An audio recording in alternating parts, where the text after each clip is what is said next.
How do you think Stafford's feeling this morning? What's that feeling like, Trent? Obviously fulfilled. I tell people all the time, I think you can talk to most quarterbacks that win this game. It's more of a sense of relief. It's more fulfillment. You kind of expect it. I think every quarterback that wins it expects to win it. I think that's one of the things that, as I've talked to my peers about it, that you just convince yourself and your team that there is no other option but winning this game. So when it's over and you do it, you're just like, well, yeah, we expected to do it. It's not the elation that everybody thinks it is. It's more just satisfaction. You're usually really happy for your teammates more than yourself. And then honestly, it doesn't take long before you're like, okay, next.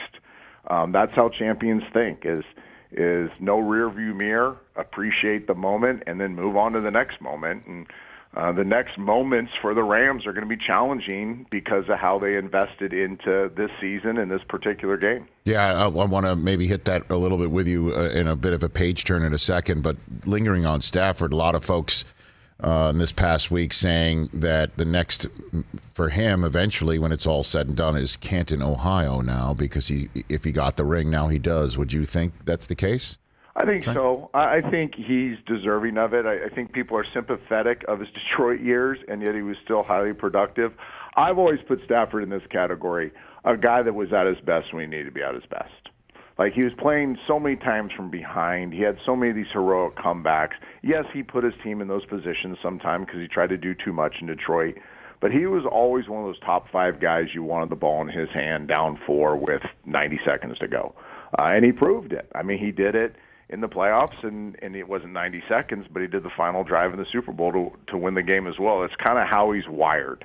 A lot of Favre in him. I've always felt that was the best comparison, where they might make some mistake, they might make you scratch your head sometimes, but you trust them when the game's on the line, and I think he is worthy. I think if you win a Super Bowl and you are highly productive, I'm obviously not putting myself in this category, but if you win a Super Bowl and you've been productive for a long period of time as a quarterback, you deserve to be in the Hall of Fame. Well, I mean, and he was handpicked the minute that he decided, along with his wife, to make that maneuver to go into the Lions front offices and say, I want out. Les Snead and Sean McVay say that's the guy, and then that's the guy that leads them to the podium. And I guess now cycling back to the way you started about greatest coaching job year to year, post to post, wire to wire that you've seen in a while from Sean McVay. What do you mean by that? Yeah, let me put a bow on the Stafford thing because something hit my brain while you were talking. Go for it. There was a LeBron commercial in the midst of the Super Bowl. Old LeBron with young LeBron on the bed, and old LeBron says something at the very end, to be legendary, you got to bet on yourself.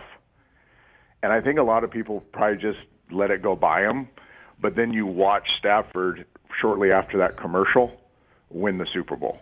And it's exactly what LeBron said. I mean, in this commercial, Stafford bet on himself.